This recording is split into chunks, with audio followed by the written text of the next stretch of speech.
the debtors' prison at Marshalsea. Thank God they don't have them now. The family, I'd be in there. The family moved to London in 1823 and lived in Camden Town. It was an area of crazies even in those days. They had already gone from Portsmouth to Chatham before that, and the young Charles had at best an intermittent education. That's a very generous description on the part of this book. His father's affairs in London went from bad to worse, though he still had his post and Mrs. Dickens hoped to start a small school. Charles at 12 was sent to work in a blacking factory near Charing Cross, owned by James Lamott, an acquaintance of his father. The boy was better paid than the others, and Lamott, trying to be kind, offered to give him lessons during the lunch hour. Nobody gets a lunch hour anymore, wouldn't have worked now. Meanwhile, Mrs. Dickens's vague plans for her school came to naught, and John Dickens was committed to the Marshalsea prison on a debt of £40. I bet the Duke of Westminster wouldn't even have noticed the cheque.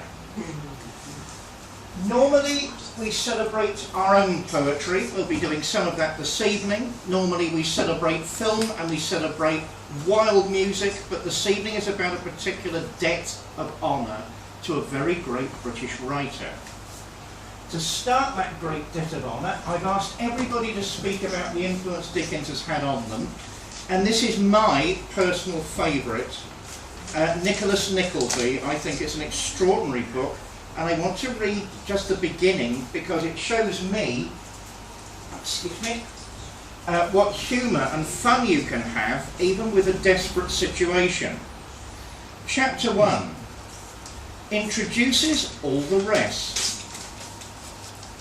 There once lived in a sequestered part of the country of Devonshire one Mr. Godfrey Nickleby, a worthy gentleman who, taking it into his head rather late in life that he must get married, and not being young enough or rich enough to aspire to the hand of a lady of fortune, had wedded an old flame out of mere attachment, who in her turn had taken him for the same reason. Thus two people who cannot afford to play cards for money sometimes sit down to a quiet game for love. That's sarcasm, by the way.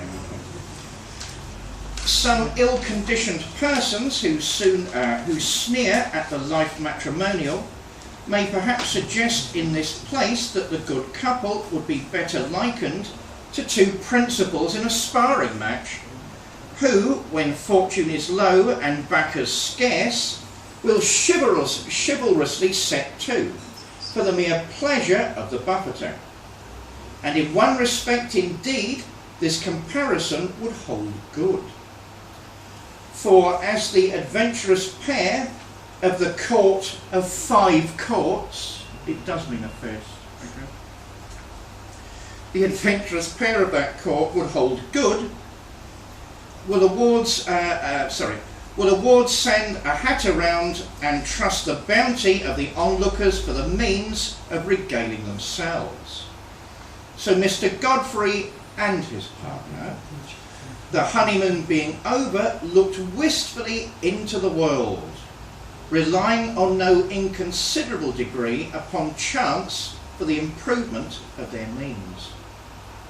Mr. Nickleby's income at that period of his marriage fluctuated between a whole £60 to £80 per annum. Remarkable. By the way, that's nothing even in those days, okay, just in case you're wondering. There are there are people enough in the world, heaven knows, and even in London, where Mr. Nickleby dwelt in those days, but few complaints prevail of the population being scanty.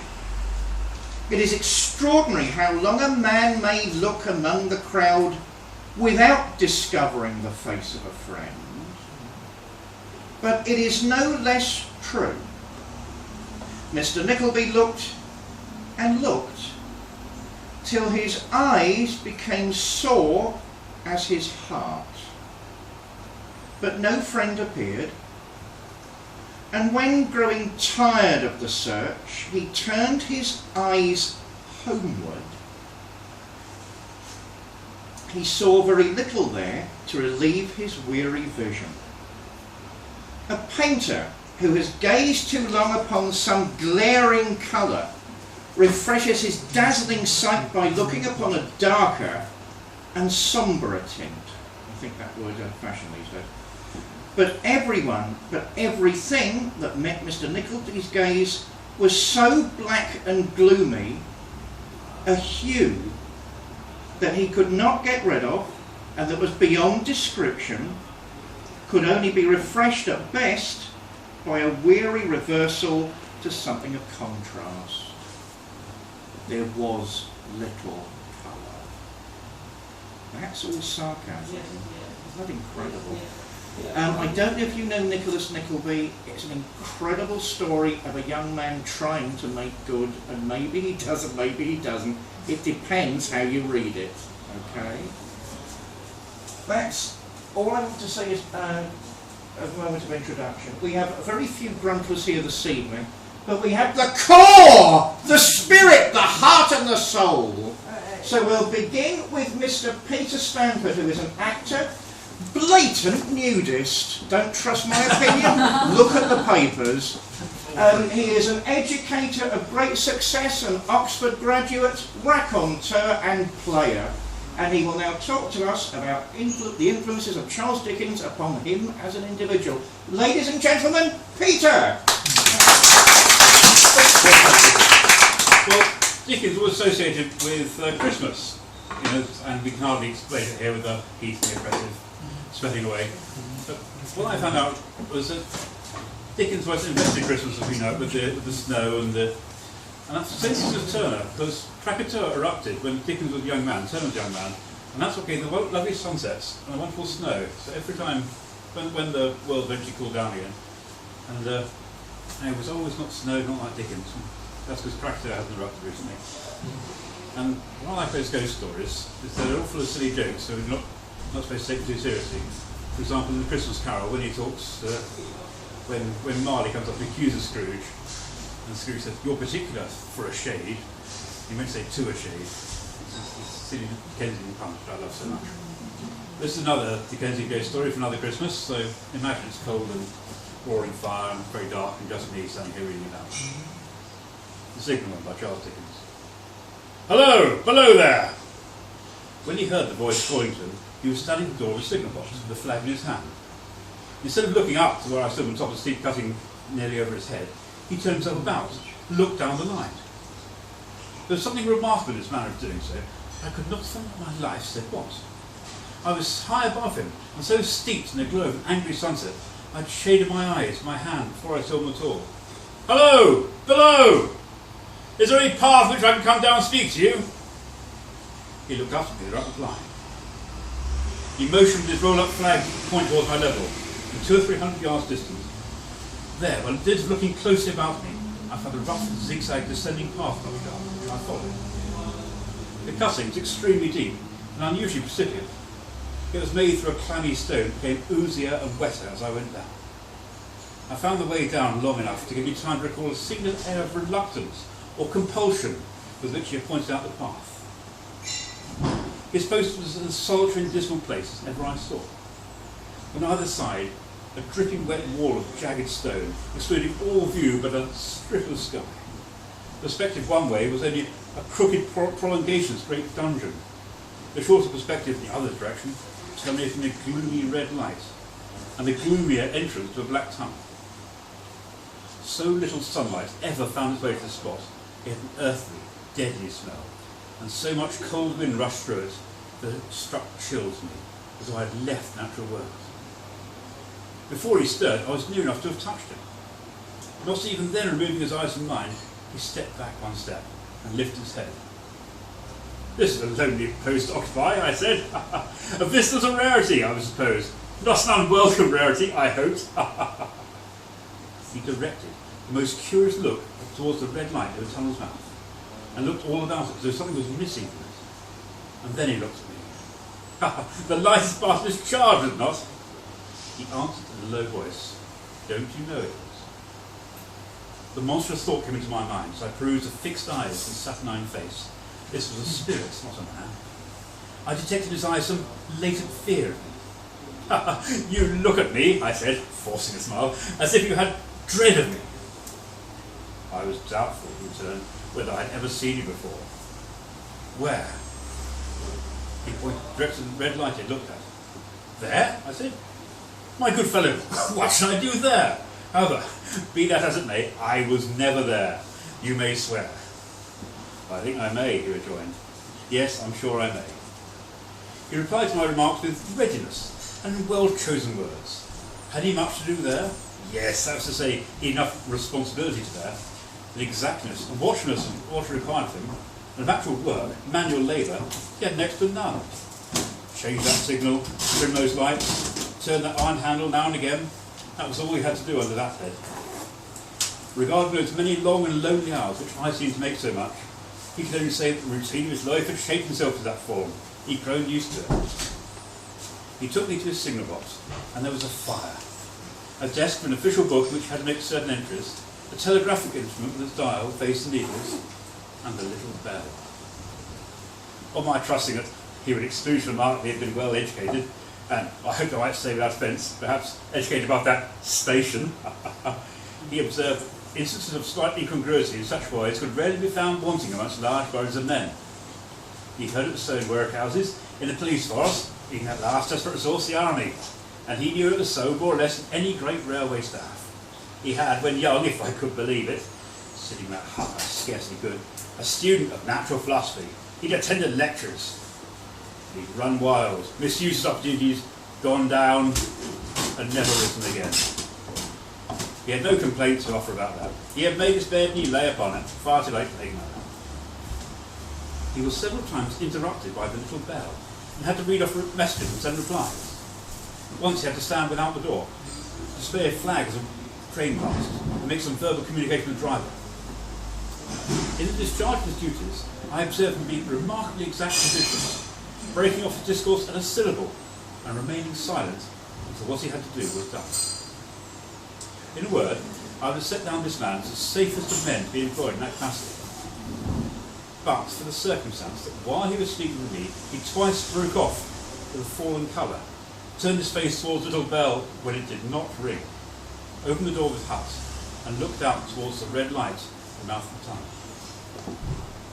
On both these occasions, he came back to the fire with an inexplicable air of honour. Tonight, when I rose to leave him, you almost make me think I have met with a contented man. I believe I used to be so, he rejoined. But I am troubled, sir, I am troubled. He would have recalled these words if he could. He had said them, however, and I took them up quickly. With what? What's your trouble? It's very difficult to impart, sir. Very, very difficult to speak of. If you ever meet me another visit, I will try and tell you. And I will be on again tomorrow night, sir, 10 o'clock. He thanked me and went out the door. I'll show you my white light, sir, till you found your way up. And when you found it, don't call out. And when you're at the top, don't call out. And when you come down tomorrow night, don't call out. Let me ask you a parting question. What made you cry, hello, below there, tonight? Heaven knows I cried something to that effect. Not to that effect, sir. Those are the very words. I know them well. I admit those are the very words. I said no doubt because I saw you below. You had no feeling they were conveyed to you in any supernatural way. No. He wished me good night and held his light. I walked down the down line of the rails with a very disagreeable sensation of a train coming up behind me, so I found the path. It was easy to mount and descend, and I found my way back to my inn without any adventure. I placed the first notch of the zigzag next night as the distant clocks were striking 11. He was waiting for me at the bottom, with his white light on. I had not called out, I said. It became clear. May I speak now? By all means. And with that we walked side by side to his box, entered it, closed the door, and sat down by the fire. I've made up my mind, sir, he began, bending forward as we were seated, speaking to him little above a whisper. You shall not have to ask me twice what troubles me. I took you for someone else yesterday evening. That troubles me. Who is it? I don't know. Like me? I don't know. I never saw the face. The left arm is across the face, and the right arm is violently waved this way. It was an act of a man gesticulating with utmost passion of vehemence. For God's sake, get out of the way! One moonlit night, said the man, I was sitting here, and I heard a voice cry, Hello, below there! I started up, I looked from that door, and saw this someone else standing by the red light but near a tunnel, waving as just now I showed you. The voice seemed hoarse with shouting. It cried, Look out! Look out! And then it said, Hello! Below there! Look out! I caught up my lamp, I turned it on red and ran towards the figure, crying, What's wrong? What's happened? Where? It just stood at the blackness of the tunnel. I advanced so close upon it, I wanted to keep its sleeve across its eyes. I ran up to it and had my hand stretched out to pull the sleeve away, but it was gone. I ran on into the tunnel, 500 yards. I stopped. I held my lamp above my head. I saw the figures at a measured distance, saw the wet stains coming down the walls and trickling through the arch. I ran out again fast and I'd run in, for an immortal abhorrence had placed upon me. I telegraphed both ways. An alarm has been given. Is anything wrong? The answer came back both ways, all well. Resisting a slow touch of a frozen finger tracing out my spine, I showed him how this figure must be a deception of his sense of sight, and how that figures originating seized with delicate nerves that measure the function of the eye were often known to have troubled patients. As to the imaginary cry, do but listen for a moment to the wind in this unnatural valley while we speak so low, the wild harp that makes the telegraph wires. He slowly added these words, touching my arm. Within 6 hours of the appearance, the memorable accident on this line had happened. And within 10 hours, the dead and wounded were brought through a tunnel over the spot where that figure had stood. This, he said, laying his hand upon my arm and glancing over his shoulder with hollow eyes, was just a year ago. 6 or 7 months passed, and I had recovered from the surprise and shock, when, one morning, as the day was breaking, I, standing at the door, looked towards the red light and saw the spectre again. Did it wave its arm? No, it leaned against the shaft of the light, both hands towards its face like this. It was an action of mourning. I had seen such an attitude on stone figures on tombs. I came in and sat down, partly to collect my thoughts, partly because it turned me faint. When I went to the door again, the daylight was above me and the ghost was gone. That very day, as the train came out the tunnel, I noticed at a carriage window by my side what looked like confusion of heads and hands, and something waved. I ran after it, and as I went along, heard terrible screams and cries. A beautiful young lady had died instantaneously in these compartments. She was brought in here and laid on this floor between us. Involuntarily, I pushed my chair back as I looked at the boards. He resumed. Now, sir, mark this, and judge how my mind is troubled. The spectre came back a week ago. Ever since, it's been here now and again by fits and starts. What does it do? He repeated with an increased passion of vehemence the former gesticulation of, For God's sake, get out of the way. I have no peace or rest for it. It calls for me for many minutes together, in this agonised manner. Look below there, look out, look out. It stands waving to me. It rings my little bell. Did it ring your little bell yesterday evening when I was here? You went to the door. Twice! Why, see, said I, how your imagination misleads you. My eyes were on the bell, and my ears were open to the bell, and if I am a living man, it did not ring at those times. He shook his head. I have never made a mistake as that, sir. I have never confused the spectre's ring with the man's. The ghost ring is a strange vibration of the bell that derives from nothing else. And I have not asserted that the bell stirs to the eye.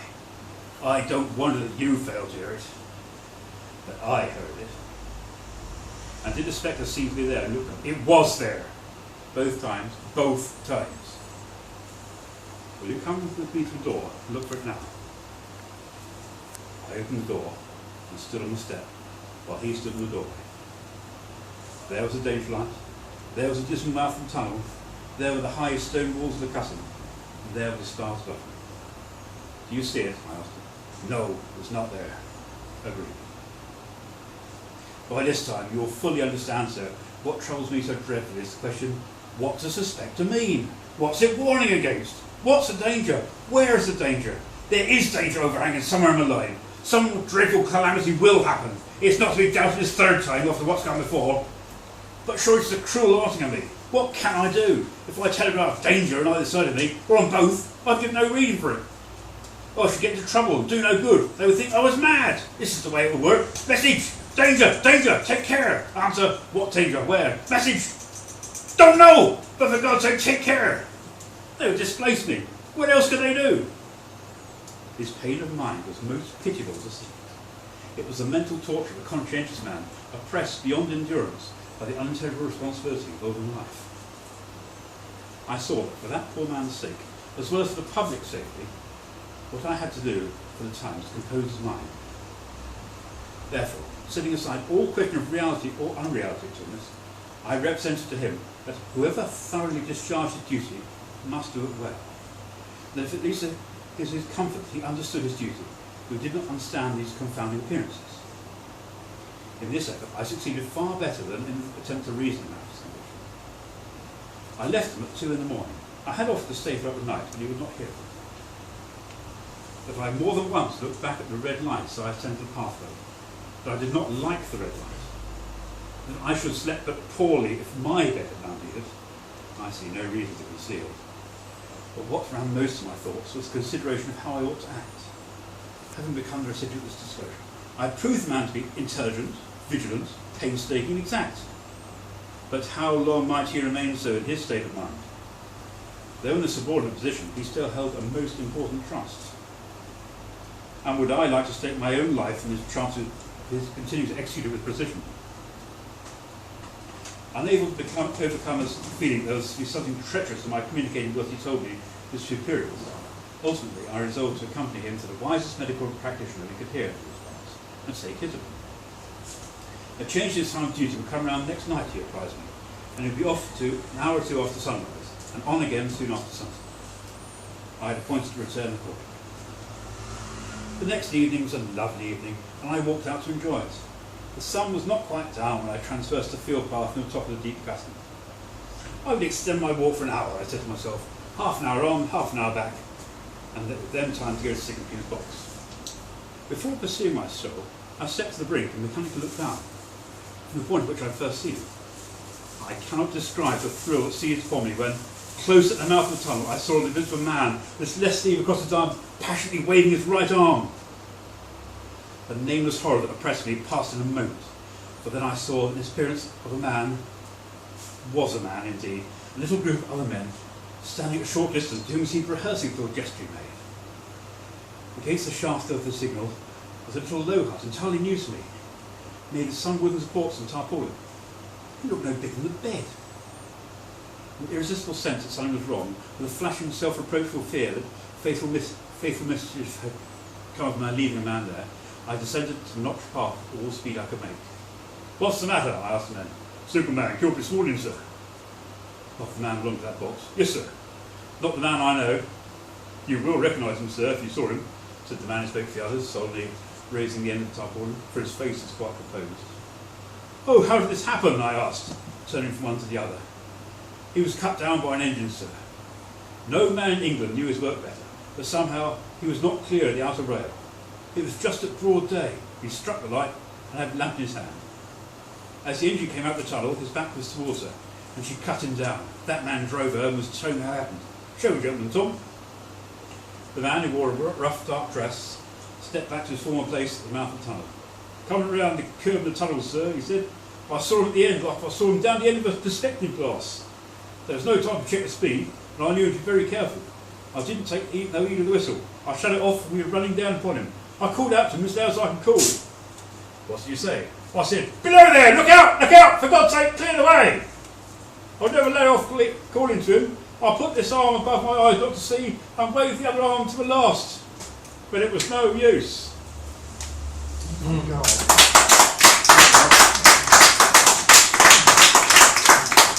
Thank you, Peter, for your rendition done in the voice of Captain Pugwash.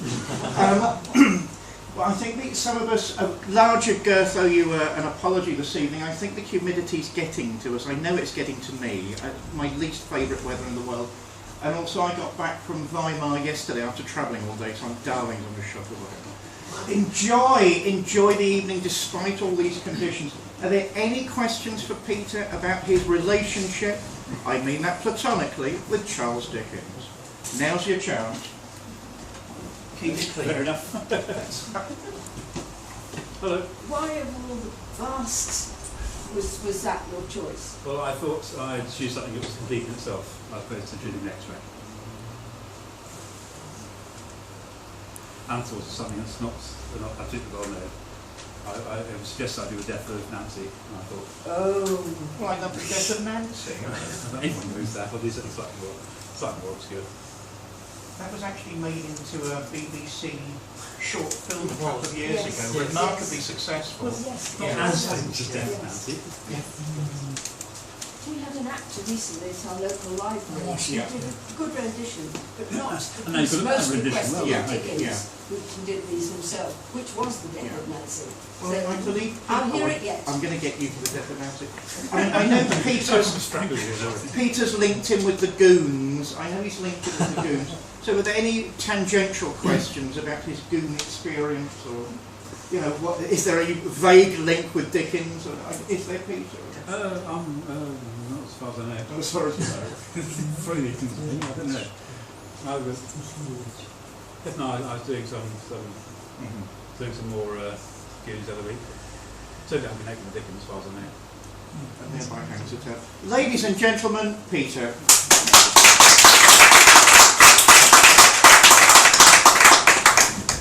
Now, the lighting in here is incredible yet again. Let's look at a few more Dickens's facts. Now, remember, he's just been sent, Dickens Senior, that is, to Marshalsea in Southwark to pay off his evil £40.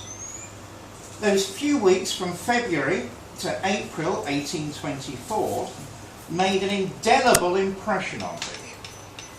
John Dickens was released when his mother died. You had to die to get out of debtor's prison, apparently. And left him a little money. The family found a seedy house near Camden Town. And John Dickens immediately quarrelled with James Lammett, who had proposed and had better premises where Charles worked in better conditions. But by a window facing the street. I can't see that. Passers-by would often pause and watch the boys at work. And John Dickens objected to his son being on display. My God, the council will be suing everybody these days. Lammett, who had been a godsend to the family, was understandably angry and discharged the boy, who was happy to go. But Mrs. Dickens was more realistic and smoothed matters. Charles could go on working at the blacking factory. John Dickens would not agree. The boys should be educated. That's that lovely Victorian value everybody's forgotten these days. Making them do GCSEs or whatever they're called now about Eskimo needlework is not a qualification. Charles Dickens never, I know they all think they're doing brilliantly, but they're not. Charles Dickens never forgot that his mother wanted to send him back to a life he hated. And his novels teem with feckless, unloving or inadequate parents. Thereafter, Charles Dickens attended private schools and was articled to a solicitor's clerk in 1827. The following year, he became a freelance reporter, mastered shorthand, and reported the parliamentary debates on the Reform Bill for the Morning Chronicle. He began to move about a great deal, read much in the British Museum, and in 1833 slipped a manuscript into the editor's box of the monthly magazine. It was a sketch, a dinner at Poplar Walk. The magazine did not pay for contributions. What a surprise. Nothing's changed at all. And Dickens had to buy the next issue. Tell me about it, yeah? For £0.50 to find out if he had been accepted or not. It had! Yeah! and the editor wrote and asked him for another contribution, and then more. The first ones had been unsigned, but now the author's pen name appeared. It was the nickname of his young brother Augustus, originally Moses, then Boses, as pronounced through the nose, then Boz. I think we all know that one. The sketches attracted attention. Boz was published in the Morning Chronicle, then in the Evening Chronicle. In the morning, the evening, the afternoon. And one day Harrison Ainsworth, visiting the Chronicle offices, invited Boz to dinner, where Dickens met Disraeli, Cruikshank, Daniel Maclise and others. Most important of all, he met Ainsworth's publisher, John McCrone, who wanted to publish the sketches in a book form. Pilgrim's Progress, if ever there was, step by step. Our second gruntler of the evening is Andrew. Andrew, yes, you do recognise him from TV. Yes, you do recognise him from Phones for You. Get over it. Is not only a practising pagan, be careful, you'll be a frog before you reach the door. He's a highly trained architect. Oh my God, is there no end to the talent? He also likes Charles Dickens and wants to share a reading with us this evening. Ladies and gentlemen, Andrew.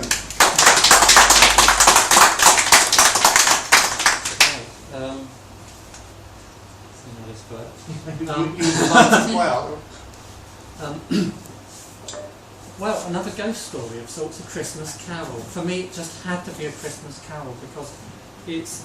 I've seen so many dramatisations of it and radio productions of it. It's for me, it's quintessentially Christmassy.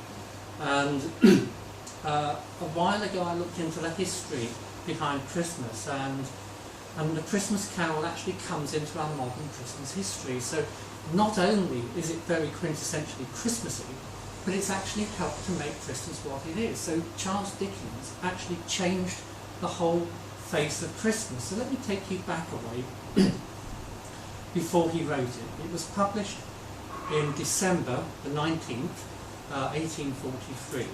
And at that point in time, his career had taken a bit of a down. He'd had a number of successes, but sadly his stories, which were being serialised, were no longer selling very well. And his publisher was completely fed up with him, and so he came up with the Christmas Carol, and he went to the publisher with it, and the publisher didn't even want to publish. He had to pay for part of the publication costs to actually get it off the ground, because the publisher had lost all faith in his writings, unfortunately. So it went on sale December the 19th. Within 3 days it had sold out, the princely sum of 5 shillings a copy. Now, following on from that, of course, it was reprinted, and to this day it's never been out of print. It continues to be one of those all-time books. It's always in print. When it was published, at that point in time, Christmas Day was a very sombre event. Christmas Day had been more celebrated up until the Reformation, but then we all had to be very miserable after the Reformation. We had to give up all of our horrible pagan practices of no more joviality and singing and dancing and all of the rest of it. So much was banned. There was a two-way battle went on for a long time, with kings reintroducing little bits and then other people banning them again and so forth. So by the time you got to the early part of the 19th century, the only part of Christmas where you could really have any fun was Twelfth Night. And on Twelfth Night there was a huge tradition, which I'll come to later. But Christmas Day, at the time when Charles Dickens wrote the Christmas Carol, Christmas Day was sombre. You went to church, you had a meal with your family, you would have worked probably in the morning, and then maybe taken the afternoon off. Not everybody you can took the afternoon off. Some people were expected to work all day. So Scrooge, as he's portrayed in the book, was not actually an unusual person in that he was reluctantly giving Bob Cratchit, reluctantly giving Bob Cratchit the Christmas Day off in a kind of begrudging kind of way. It was not unusual to work then, and the sort of Christmases you had were very plain, very austere, no Christmas trees, and say people going about their business. So what I'd like to do first is read you an excerpt from the book, which I spent a long time going through it and thinking there must be a part of the book which somehow illustrates the sort of activity that was happening on Christmas Day, and I floundered it towards the end. So this is after the visitation of the three ghosts. After the visitation of the three ghosts, I think I'll hold it, and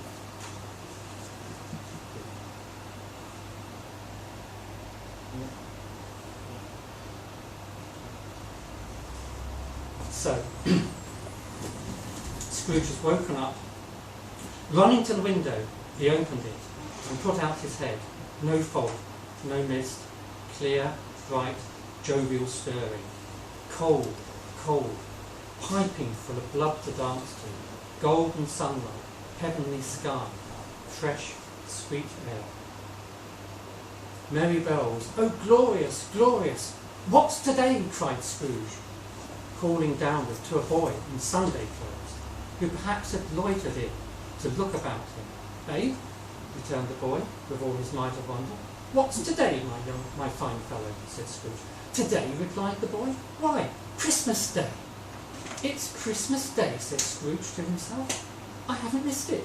The spirits have done it all in one night. They can do anything they like. Of course they can, of course they can. Hello, my fine fellow. Hello, returned the boy. Do you know the poulterers in the next street but one at the corner? Scrooge inquired. I should hope I did, replied the lad. An intelligent boy, said Scrooge. A remarkable boy. Do you know whether they've sold the prize turkey that was hanging up there? Not the little prize turkey, the big one. What? The one as big as me? Returned the boy. What a delightful boy, said Scrooge. It's a pleasure to talk to him. Yes, my buck. It's hanging there now, replied the boy. Is it? Said Scrooge. Go and buy it. Walker! Exclaimed the boy. No, no, said Scrooge. I'm in earnest. Go and buy it and tell them to bring it here, that I may give them the direction where to take it. Come back with the man and I'll give you a shilling. Come back with him in less than 5 minutes and I'll give you £0.50. The boy was off like a shot. He must have had a steady hand at a trigger who could have got a shot off so fast. I'll send it to Bob Cratchit's, whispered Scrooge, rubbing his hands and spitting with a laugh. He shan't know who sends it. It's twice the size of Tiny Tim. Joe Miller never made such a joke as sending it to Bob with him. The hand in which he wrote the address was not a steady one, but write it he did, somehow, and went downstairs to open the street door, ready for the coming of the poulterer's man. As he stood there, waiting his arrival, the knocker caught his eye. I shall love it as long as I live, cried Scrooge, patting it with his hand. I scarcely ever looked at it before. What an honest expression it has in its face. It's a wonderful knocker. Here's the turkey. Hello. Whoop! How are you? Merry Christmas. It was a turkey. He never could have stood upon his legs, that bird. He would have snapped them short off in a minute, like sticks of seeding box. Why, it's impossible to carry that to Camden Town, said Scrooge. You must have a cab.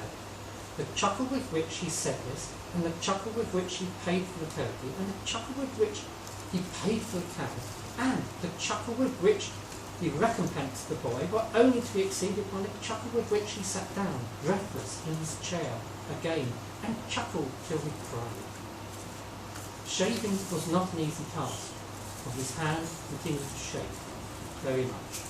And shaving requires attention, even when you don't dance while you're at it. But if he had cut the end of his nose, he would have put a piece of sticking plaster over it and been quite satisfied. He dressed himself, all in his best, and at last got out into the streets. The people were by this time pouring forth, as he had seen them with the ghost of Christmas present, and walking with his hands behind him, Scrooge regarded every one with a delighted smile. He looked so irresistibly pleasant in a world that 3 or 4 good-humoured fellows said, Good morning, sir, a Merry Christmas to you. and Scrooge said often afterwards that all of the blithe sounds he had ever heard, those were the blithest in his ears. He had not gone far when, coming on towards him, he beheld the portly gentleman who had walked into his counting house the day before and said, "Scrooge and Marley's, I believe." It sent a pang across his heart to think how this old gentleman would look upon him when they met, that he knew what path lay straight before him, and he took it. "My dear sir," said Scrooge, quickening his pace, and taking the old gentleman by both his hands, "how do you do? I hope you succeeded yesterday. It was very kind of you. A very Merry Christmas to you, sir." "Mr. Scrooge?" "Yes," said Scrooge, "and that is my name, and I fear it may not be pleasant to you. Allow me to ask you a pardon, and will you have the goodness?" Here Scrooge whispered in his ear. "Lord bless me," cried the gentleman, as if his breath were gone. "My dear Mr. Scrooge, you were serious." "If you please," said Scrooge, "not a farthing less. A great many back payments are included in it, I assure you. Will you do me that favour?" "My dear sir," said the other, shaking hands with him, "I don't know what to say to such." "Mummy, don't say anything, please," retorted Scrooge. "Come and see me, will you? Will you come and see me?" "I will," cried the old gentleman, and it was clear he meant to do it. "Thank ye," said Scrooge. "I am very much obliged to you. I thank you 50 times. Bless you." He went to church and walked about the streets and watched the people hurrying to and fro, and patted children on the head and questioned beggars, and looked down into the kitchens of houses and up to the windows, and found that everything could yield him pleasure. He had never dreamed that anything could give him so much pleasure. Happiness. In the afternoon, he turned his steps towards his nephew's house, and I'll leave it there. What we're seeing there is that there's a lot of people on the streets, and that everyone's going to church, and that the poultry shop is still open. And now, to move it on a little bit, so it was published in 1843, immediately successful, and it put the emphasis, you read the whole book, it put the emphasis on Christmas Day, nothing about Twelfth Night and all of the fabulous celebrations which were happening there. The emphasis on Christmas Day. And it became very popular. 5 years later, in a copy of the Illustrated London News, there was an illustration, of the photograph of course, an illustration of Queen Victoria, Prince Albert and all the little children arrayed around this sort of graphic Christmas tree on a table with all baubles and decorations on it. Now, at that point in time, very few people would have had Christmas trees in Britain. It was a German festival which started around the Rhine and had spread around Germany. It was sort of just barely having a twinkling in the United States, really, of them only not German people. So that illustration put everybody's mind around the splendidness of the Christmas tree. Victoria and Albert are doing it. Well, gosh, let's do it too. It's fabulous. Let's all imitate the King and the Queen. So from 1848, the Christmas tree grew rapidly in popularity. So within 5 or 10 years, it had become firmly established within our culture that at Christmas you had a Christmas tree. And so that was the start of the modern Christmas as we know it, where it's okay to have fun, it's okay to put up lots of decorations and bring a tree in, and to eat to excess and drink to excess and really make merry. All of these things, with the exception of the tree, would have happened before, later in the Christmas period. So you started off with Christmas Day, a solemn event, and then remembering the suffering of Christ. And then you work towards 12th night, the 5th of January, and on 12th night you have these lovely, this lovely counterpoint to Christmas, which put a punctuation on the celebrations in the period, and enabled everyone to really let their hair down. So there were various things which happened on 12th night. In the living rooms, in your drawing rooms, you would have invited your extended family and maybe your friends around, and you would have sat around the fire, and you would have had a large bowl, and these bowls were family heirlooms, and they were called wassail bowls, or loving cups, and they were decorated with foam design, and that decoration was elaborated by bringing in fresh greenery and weaving it around the edge of the bowl. In the bowl you put what was within your means, so you might have mulled wine or mulled beer, whatever you could afford, or punch, and you passed the loving cup around the room, and as you passed it to the next person you exchanged a kiss, and to the person that was about to imbibe would raise it up and say, wassail, your health, in Anglo-Saxon or Old English to everyone, and the rest of the throng would add the retort, drink hail, to encourage a good imbibing. Hurrah! Hurrah! And before long everyone would be right merry, of course. Now, part of this tradition was a special cake called a 12th night cake. In it, a dried pea and a dried bean, and you arranged it such that one of the ladies would get a pea and one of the gentlemen would get a bean. And this would be done early in the evening, so you would have a bean king and a pea queen for the evening, who were the lord and lady of misrule. And their role was to pass ridiculous edicts in order to get the party going, or to tell people to do ridiculous things to get the party going. And I kid ye not with this. I mean, this is I do the historical research on all of this. A popular Victorian party game was cross-dressing. So you changed clothes with men and women changing clothes. Another popular game was called animal guising, where somebody would go and leap around the room pretending to be some kind of an animal. All being spurred on by the Lord and Lady of Misrule. So I have a little poem which I've written about this.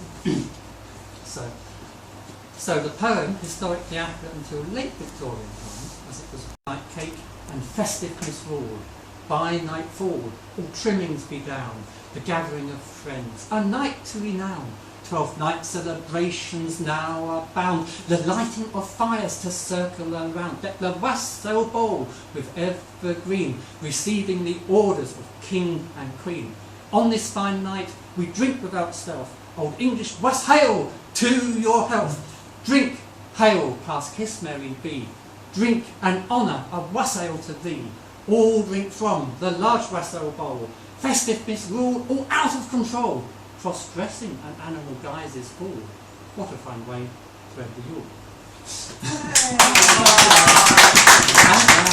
There's more. Oh, cross-dressing, oh my God. So, but, of course, if you weren't so well-to-do, and you were just a poor farmhand or farm lady, ploughhand, then you had to make your own entertainment without so much financial input.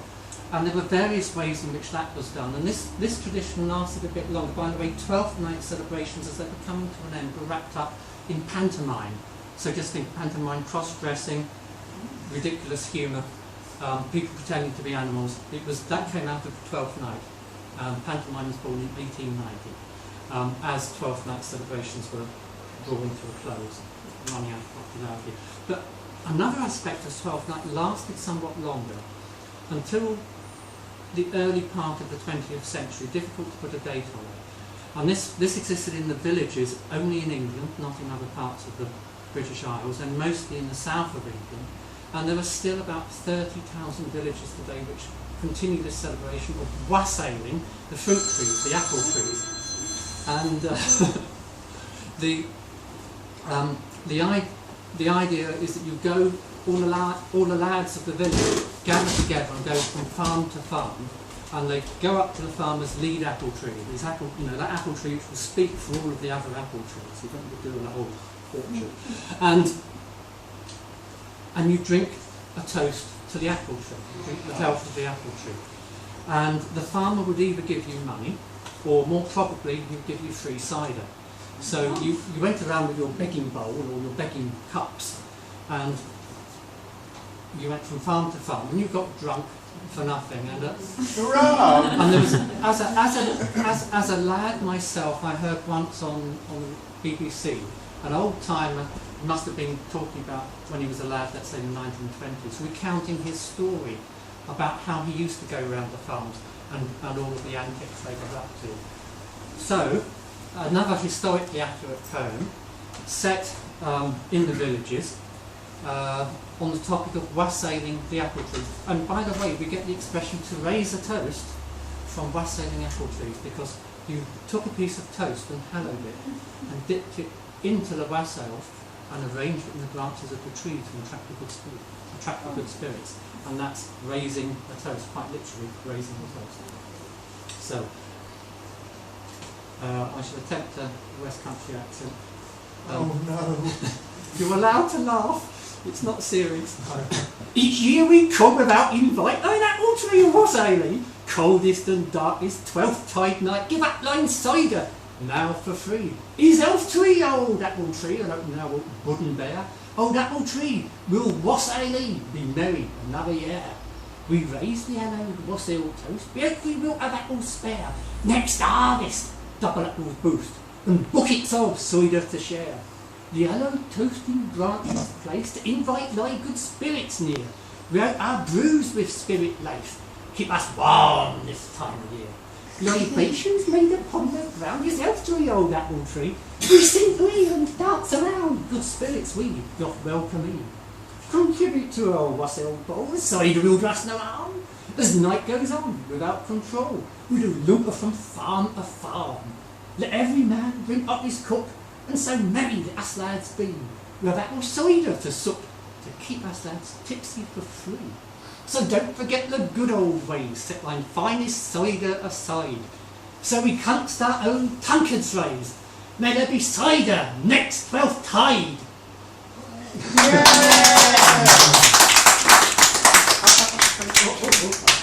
And that night Scrooge was visited by 3 spirits, whiskey, gin and vodka, and he saw the fun side of everything. Okay. Any questions to Andrew about his voluminous Anglo-Saxon knowledge or the obvious love affair he had with Charles Dickens? Please don't now. Don't be shy. I mean, did he ever inspire any of your poetry, Andrew? In part, in an indirect way, not directly. I mean, indirectly, my fascination with Twelfth Night is because it's no longer widely celebrated. Yeah. I would never write a poem about Christmas as it is now, because we all know what's happening. So there has to be a bit of mystery and a bit of magic, and for that to fully occur, the festival has to be dead or mostly dead, or severely curtailed and altered. So it's because we don't have Twelfth Night that I've written 2 poems about it. Okay, ladies and gentlemen, Andrew.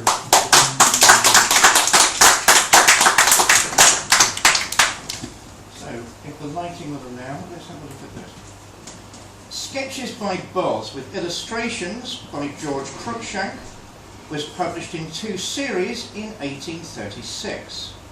Dickens was 24. And he was at work on a proposal from Chapman and Hall for a serial. In 20 monthly instalments, they liked things big and long, of 12,000 words each. My God. He had secured favourable terms, brackets enabling him to marry Catherine Hogarth, close brackets, and the first number appeared in April 1836. After the 4th issue, it became extraordinarily successful. The new work by Boz was The Pickwick Papers, and the author achieved immense popular success and financial security. He had meanwhile also become editor of Bentley's Missionary. Excuse me. And in that magazine he had another serial running by February 1837. The new one appeared under the familiar pen name, though all England knew by this time that Boz was Charles Dickens, and it was called Oliver Twist, or The Parish Boy's Progress. Hardly anybody knows that.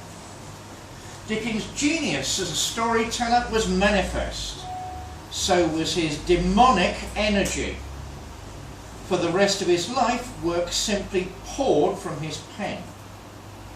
Nicholas Nickleby came next in 20 parts, completed in November 1839.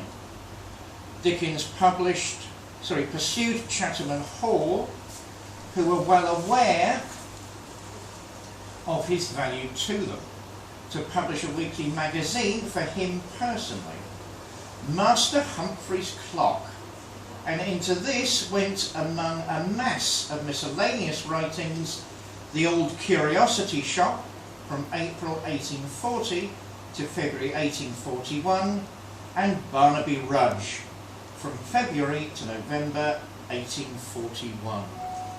We'll leave that at that point. Our next Gruntler, where do I begin with young Mr. Briggs?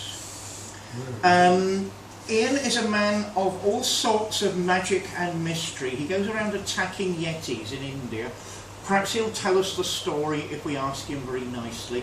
He recently won an Anglo-Russian poetry competition. He is writing, I believe, a quite wonderful book on Marshal Ney. I think it's up to volume 2 at the moment, isn't it?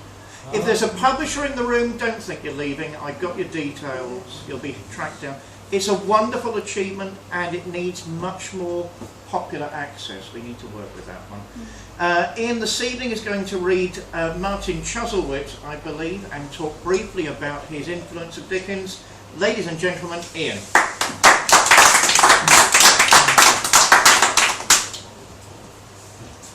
The piece that I've selected tonight, just the first few paragraphs from Martin Chuzzlewit, the paltry offering, I might think, for a great man, but I suppose it needs a few words of explanation. People have asked me on a number of occasions, how is it that I can be both deeply cynical and also optimistic?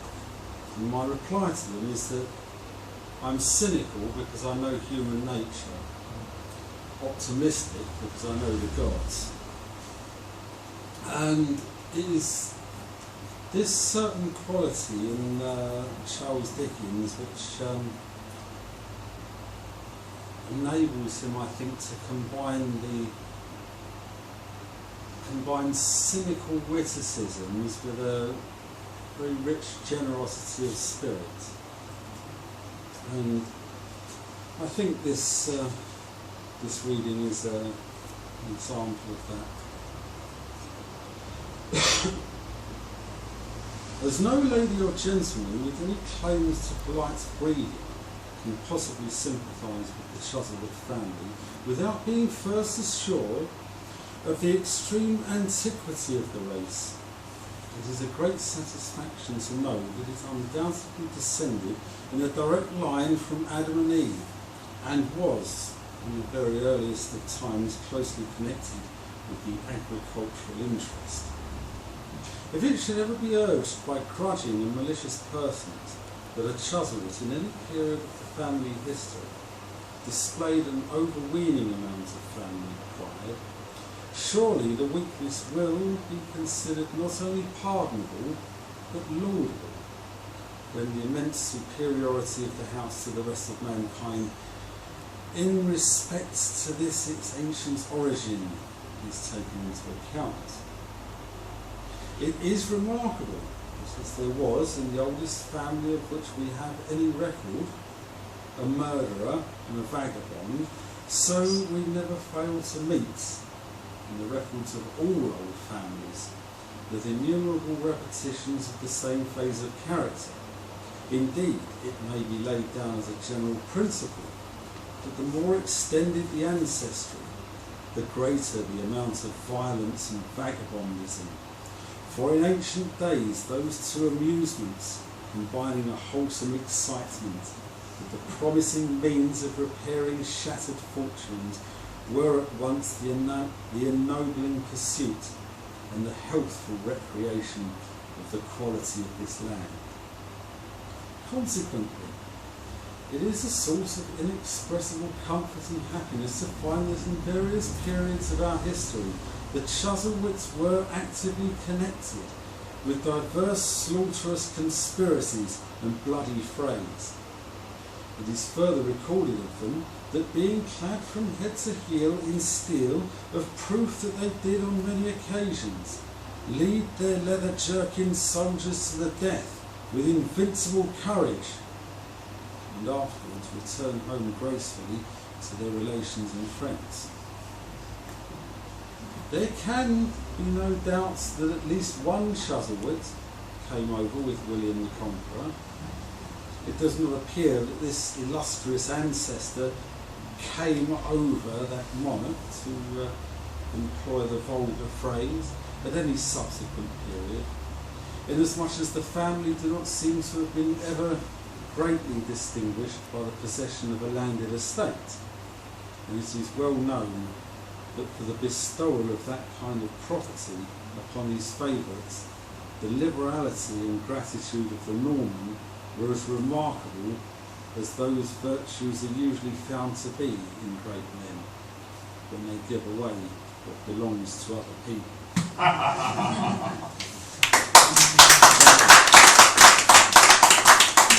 Before we have our break, any questions for Ian upon that remarkably obscure? Okay, let's have a break now. 10-15 minutes. See you back shortly. Accurate in one way or another, so I do start by researching, and then if I've got enough material, I then turn it into a poem.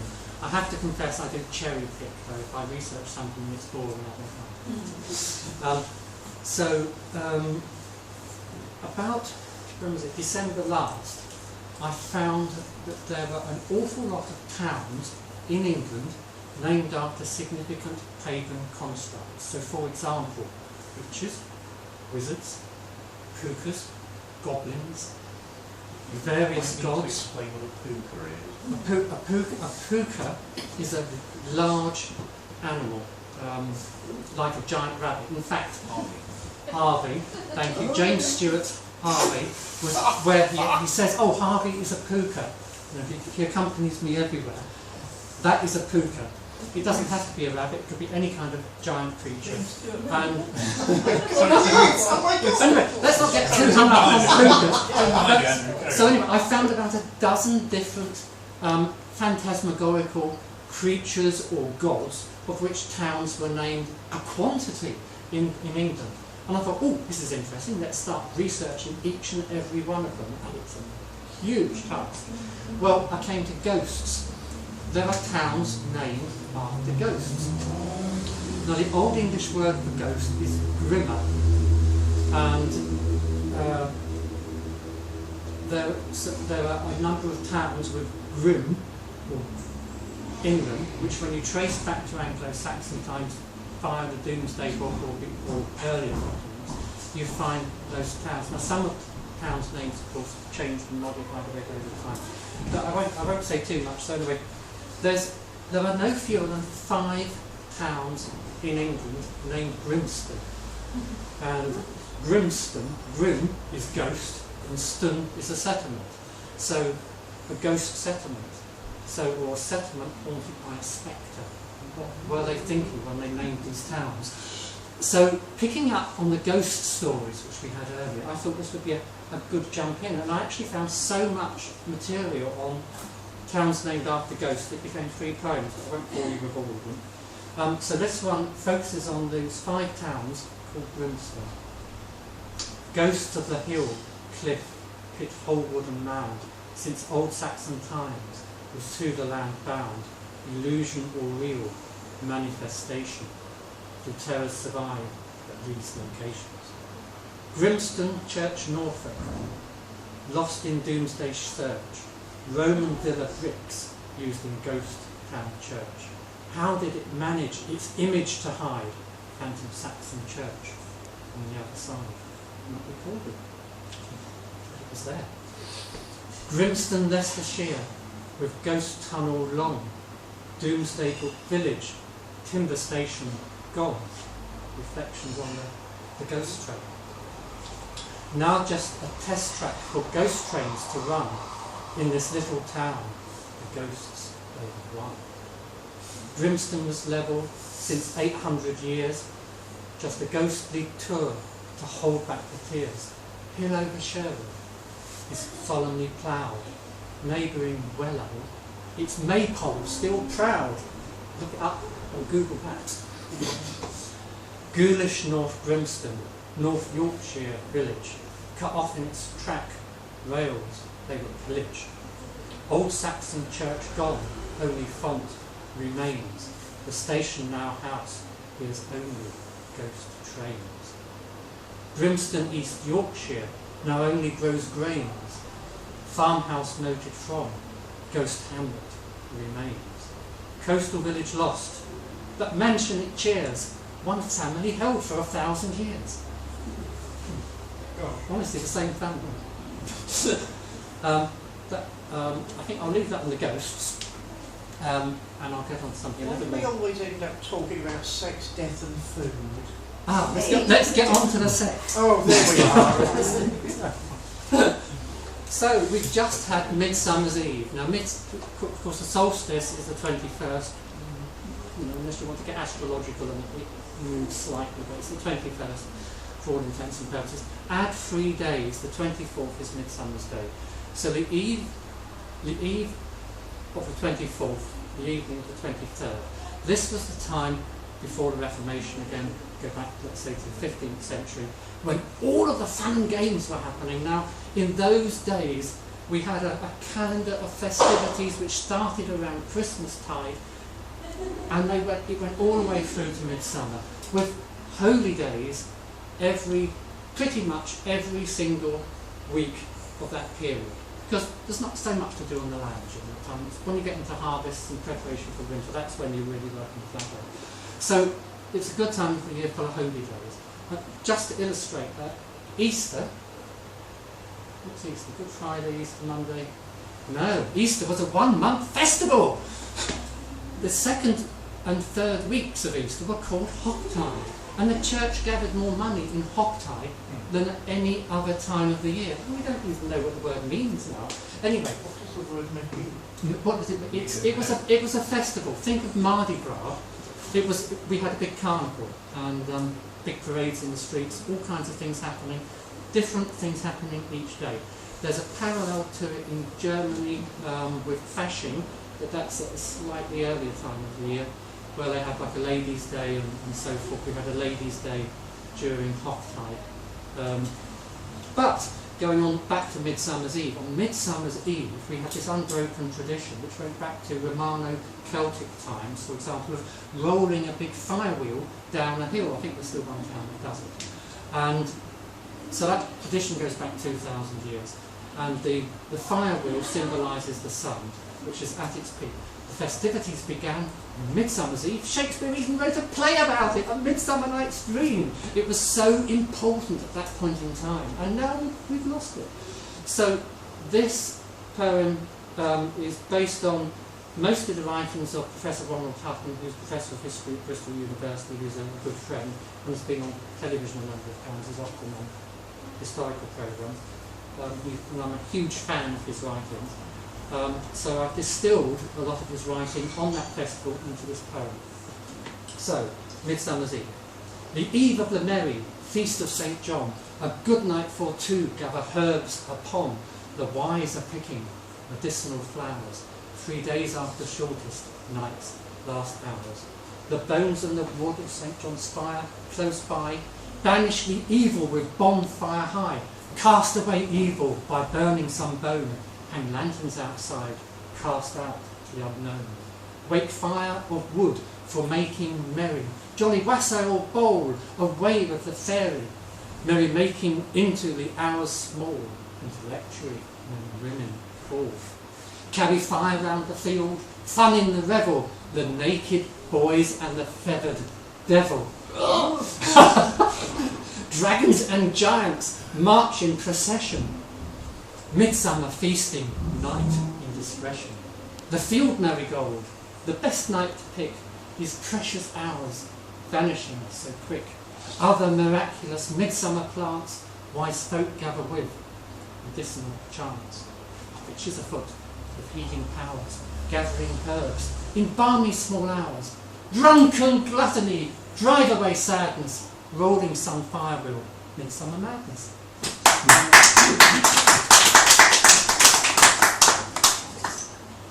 And if you've got stomach for one more, I'd like to just backtrack a little to May Day, and we're going back to Elizabethan times. For other May poems at different epochs. This one's in Elizabethan times, and again it's based on similar historical research, and it describes what might have happened, in fact what did happen, in villages on the eve of May Day and then on May Day itself. There were many traditions, so this is only some of the traditions. Now, your maypole might be 100 feet high, the taller the better, and you would look after your maypole, and it would stand from one year to the next, and you'd get a good few years out of it. But when you needed to cut a new maypole, this is how it was done. And then the next day, you have the celebrations. There were other aspects of the celebrations which I'm not going into in this poem, such as making May baskets and what young lads and lasses got up to gathering the flowers. So this is Elizabethan May. Young men, women and other married folk run gadding to woods and yon groves of oak to spend the warm night in pleasant pastime. Nature gives blessing to those in their prime. 40 oxen to carry the maypole, 300 people devotedly stroll, sweep nosegays of flowers on oxen horn, with branches and birch return in the morn. Back to the village they doth slowly trek, May Day assemblies ready to deck, hauling branches for arbours and bowers, the maypole covered with herbs and flowers. From top to bottom, maypole bound with string, painted with bright colours, faller May king. Pulling on long ropes, they haul it up straight, the amorous play and dancing must wait. Arbours and bowers to be built hard by, raunchy summer halls beneath the blue sky. Broady fun in arbour, if it doth rain, only bishop and priest might lay abstain. The lusty men and their lord of misrule, hobby horses, dragons, giants and fool, handkerchiefs borrowed from their mopsies dear, for busying them in the dark with cheer. Summer lord and queen crown their love with flowers and revel with them in summer bowers. The pipe and tabor make such merry glee as at a maypole you would wish to see.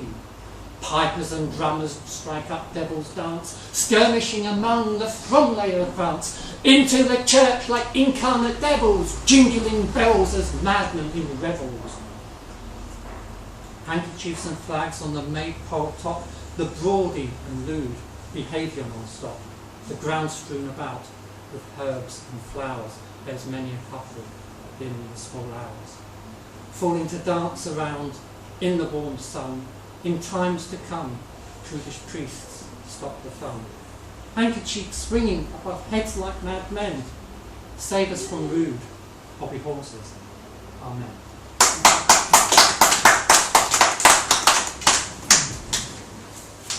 So continuing our Dickensian theme, of course he was a master of folklore, which people tend to forget. I think that's incredibly interesting. Excuse me.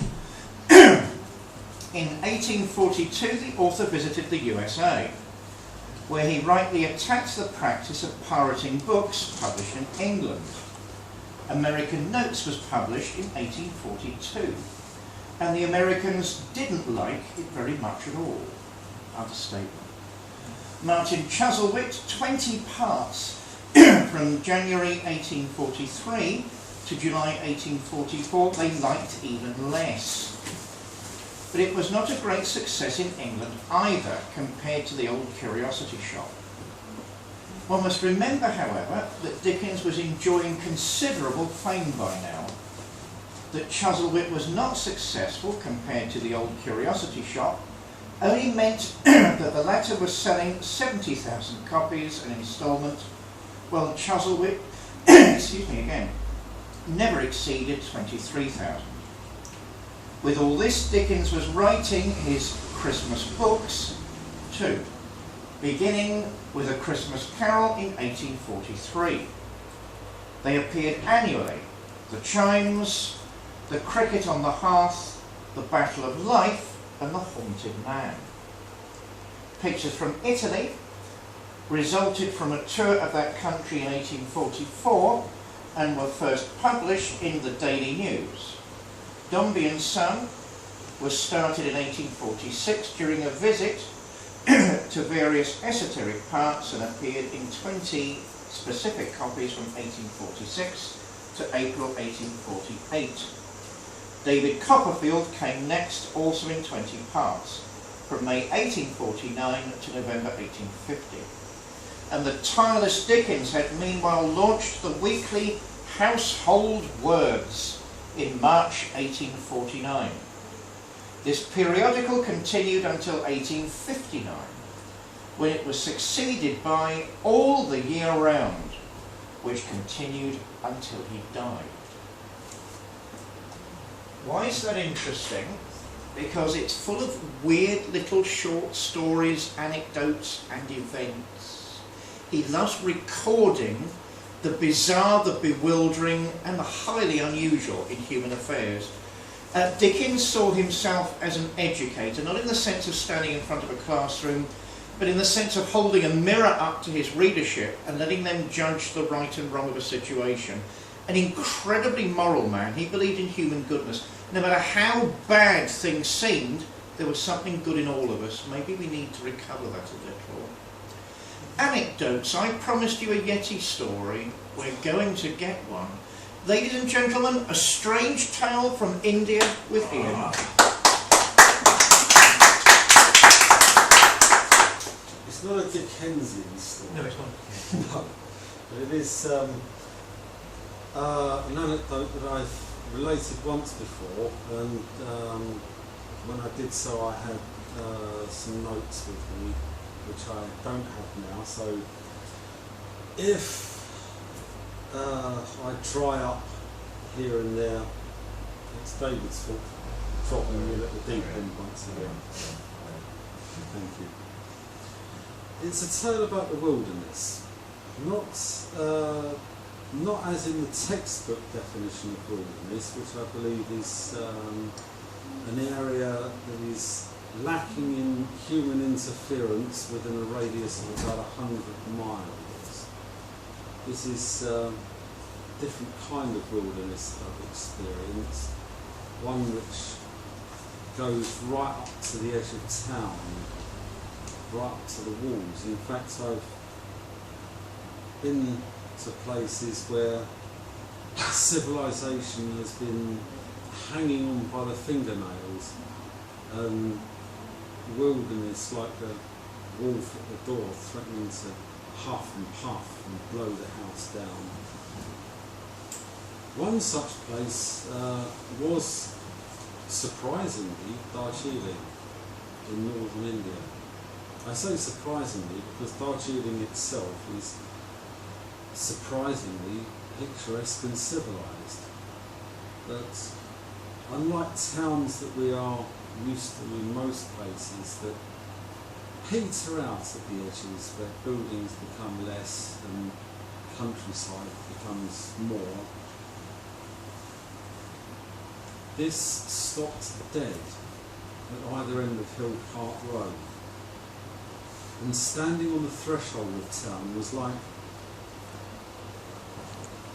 one had the uneasy feeling of looking out over the edge of the world, and you only had to take just a few steps beyond the threshold to feel yourself to be in the middle of nowhere. But Darjeeling itself, although, as I say, picturesque and civilised, was quite small, and so after a week my partner and I had exhausted, I think, all that there was to see there, and so started casting our eyes further afield.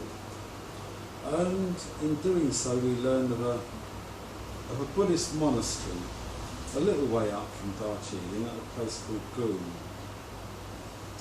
And So we went down to Hillcart Road and arranged for some transport out to the place. And we went there and saw the place. It was very interesting. We were shown round by the Lama. And afterwards, realised to our dismay that we had made absolutely no provision for the journey back into Darjeeling. Now, it was quite some surprise to me later, when looking at the map, to realise that as the crow flies, it was only a journey of about 7 miles back to Darjeeling. But I think crows would have despaired of the road that we were on, which meandered back and forth all over the place. And with great lorries, the only traffic that appeared to be on the road, thundering past us, belching out fumes, we decided fairly soon after we set off to get off the road, and so opted to follow the line of the railway, the Darjeeling Himalayan Railway. We knew that there was no danger of being run over by a train walking along the railway line, because we'd been on the train just a week before when it had derailed halfway up the mountainside. And in any case, parts of the track were buried by recent rockfalls, which we had to clamber over. And we knew there was no way of getting lost either, because the line ended at Darjeeling, and as long as we kept the mountains in view to our left-hand side, we were going in the right direction. But, a couple of hours into our trek, we came across a bridge, a rickety old railway bridge, across a drop of must have been about 1,000 foot. And the bridge didn't look safe at all. And so we decided, instead of going across the bridge, to follow a cinder path down to the road. Halfway down the cinder path, I walked into the bushes to answer a call of nature. And afterwards, standing there, nonchalantly zipping myself up, I suddenly became aware that I wasn't alone. There was something else in the trees. As I looked up, I didn't see it clearly. It's just a flash of reddish-brown fur, and it was gone. Large, upright, and moving at some speed. If, well, I would have liked to have said that I ran after the animal to find out what it was, or made a lunge for my camera, or hunted around for samples of fur or perhaps footprints. But alas, I turned arse and fled. I strode from the bushes with my trousers in a state of disarray, and explained to my bemused partner what it was I'd just seen, at which she smirked at me and said, "What did you think it was, a Yeti?" But then realised suddenly that everything had gone silent. The birds, which had been making an awful lot of noise, had fallen silent. And so my partner got the wind up her as well, and we decided to be on our way with great haste. Now, what did I think it was? A Yeti? Well, I don't know. But that's the point. It wasn't a yak. No one's ever heard of a yak running on its hind legs. It wasn't a bear either. Bears can move on their hind legs, but they have quite short hind legs, which give them kind of baggy trouser look. And if they need to move fast, they tend to do so on all fours. So what was it that I saw?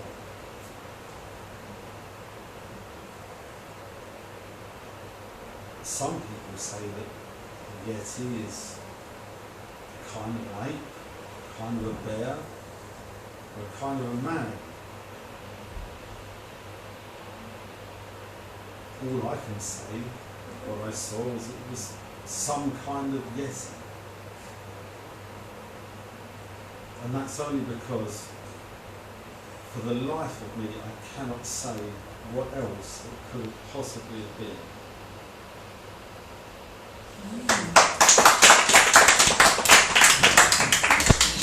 Oh, God, I love Yeti stories. Pictures from Italy resulted from a bleak house began to appear in the spring of 1852. 20 parts from March 1852 to September 1853. And that quite remarkable book, Hard Times, the disillusioned Dickens, the Dickens that still believes in human goodness but doesn't think much is going to change. Mr. Gradgrind is a real bastard. Appeared in Household Words from April to August 1854. A Child's History of England had been appearing intermittently in the same weekly between 1852 and 1854. Dickens was apparently slowing down. The first instalment of his novel Little Dorrit did not appear until 1857, but this is only in terms of his major works of fiction. He was still writing ceaselessly as well as editing. During the following years, he and his wife separated, and to his literary labours, Dickens added the public readings from his work that were immensely profitable and added to the strain, which even his demonic energy could not carry indefinitely. That's why I wanted The Death of Nancy this evening. Can you imagine him holding forth in a Victorian theatre and young girls passing out in the front row? I'd have loved that. Anyway. A Tale of Two Cities, his shortest novel, began to appear in All the Year Round in December 1857. So did the first of the fine occasional pieces that were published in book form in 1861 and 1866 as the Commercial Traveller. Speaking of travels, our next theatrical production will probably be in Baku, Azerbaijan. Our link with that country began with the translation and performance of this play. I adapted it for the British stage after 6 months of shouting and screaming. It's a long story. And wrote the introductory essay, and we are gathering a new cast for a performance at the National Theatre. Since meeting Peter, who is born to walk the boards, there's no other explanation for it at all, even Wild Beating won't get the James Robertson Justice script out of him. I don't know what we're going to do. Just cutting it. Not forever, not forever. The minute I met Peter, I actually had him down for 2 characters, not just one. I don't know if this is my final choice for this particular play, but I think it's reasonably close. May not. What he's going to do is read from this little masterpiece. It's called The Botanist Monsieur Jourdain and the Sorcerer Dervish Mustali Shah. It is written by this gentleman, Mirza Fatali Akundov, who is the Molière of that part of the world. If you don't know who he is, get an education. It is a light satire, a clash between worlds. The Azeris are very nice but ordinary rural people, and a botanist from the court of Louis XIV descends on them. The gist of the play basically is, because of course in those days France was where people finished their education, Monsieur Jourdain wants to take the young romantic lead back to Paris to finish his education, but the women have got an arranged marriage on the cards and they don't want the romantic lead to go. I won't say much more than that, because after Baku we're probably bringing it back here for a series of performances. What Peter is going to do this evening, in the style of Charles Dickens, roughly the same period, is read a characterisation. Now all the young ladies in the room, that's all of you, don't pass out. These days are different, you've got to think of health and safety, we'll have to call an ambulance. Do not do it on this occasion, as he regales you. Peter! David started the introduction. I was going to say something quite different, but he was born. The author was born same year as Dickens, same year as Edward Lear, and this is, well, as with all farces, multi-character farces, you can have any interpretation, especially when you take one little bit. And this is sort of a clash of cultures. As Lord Hatham Khan, I don't know why David chose this one. He thinks you can just stay in one place, like London or Korak, and the world comes to you, so there's no point going anywhere. Why he cast me in this role, I don't know. But Monsieur Jourdain, the French scientist, don't forget to Mesurov. Where's the accent? How do you pronounce it? Mesurov? Akhendov, sorry, Akhendov. To don't forget him, the French farsi, exotic places. He's come here, plonked himself from this rural community, trying to educate them, and he wants to take the, as I say, their nephew away, and he's going to explain himself to Lord Hatham Khan. So he thinks himself as a scientist. Lord Hatham Khan, yes, I want to take Mr. Shabazz to Paris. First of all, I was hoping to personally take care of his education, to teach him French and, if possible, science. Secondly, to present to our king, in order to thank you for your hospitality and your courtesies, even to obtain a gift for him from our sovereign, following which I would have sent him back home. After all, I am a botanist, member of the Academy of Sciences, which is under the personal protection of the King's law and favoured by the comment of His Majesty. Yes, it appears from your words you deny the benefits of travel. As such, I deem it necessary to give you examples of its usefulness. For example, if I had not come to Karabakh, who would know that in Karabakh pastures these herbs exist? Until now, doctors and naturalists, gentlemen like Mr. Linnaeus, Mr. Tournefort, Mr. Bartram, believe these herbs only grow in the Alpine regions, in America, in Africa, in the Swiss mountains. But now, after coming to the Caucasus, I will prove to Parisian science that all these scholars made mistakes. These plants are widely distributed in the Karabakh region. Moreover, after determining their virtues of these plants and some of the properties of their nature, I will issue a new work, a guide for doctors popularising these herbs throughout the world. As a case in point, this grass you can see here is called in Latin acanthus, and according to my experiments, it helps stomach pains. Mr. Linnaeus assigned to the third category, Mr. Tournefort to the fourth, but our place in the second category. Here is a herb called in Latin Celastrum alpinum, which is efficacious in treating eye diseases. Mr. Linnaeus classifies this grass belonging to the seventh category, and Mr. Tournefort the sixth, but I'll put it in the 10th category. This herb is called in Latin Quamina africana. It's a good remedy for toothache. Mr. Linnaeus placed it in the 5th category, Mr. Tournefort in the 3rd, but I'll put it in the 8th category. This herb is called in Latin Quadratum, and it's little known in Europe, being generally considered to be an American plant. However, I am delighted to have discovered it in the Karabakh Mountains, since it's great help in curing colds. According to Mr. Linnaeus, it's the 6th, for Mr. Tournefort the 5th, but I'll assign it to the 4th category. Thus, I will describe both the properties and natures of all these herbs and plants anew, announcing to the entire world my researches. After this, my personal reputation in this field will eclipse even the fame of George Clifford, the patron of Linnaeus, because my contribution to botany will have easily overshadowed all the achievements of every German scientist who discovered the Kartoffel disease, and in fact rendered enormous service to their country. To which Lord Hatham Khan says, I understand absolutely nothing what you say.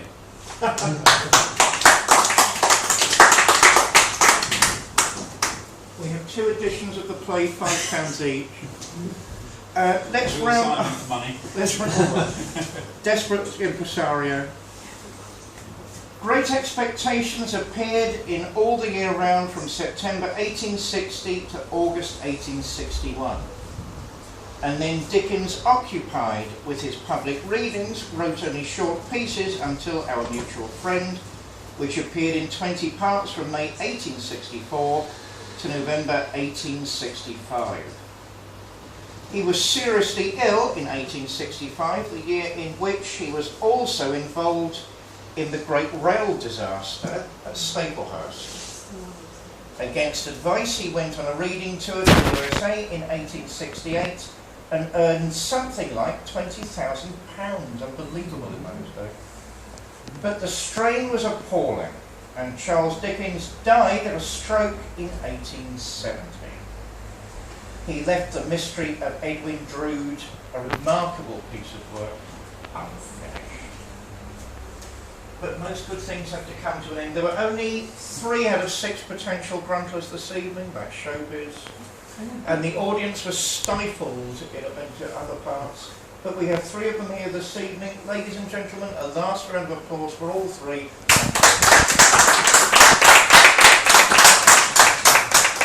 that's it. You can sign that form before you go.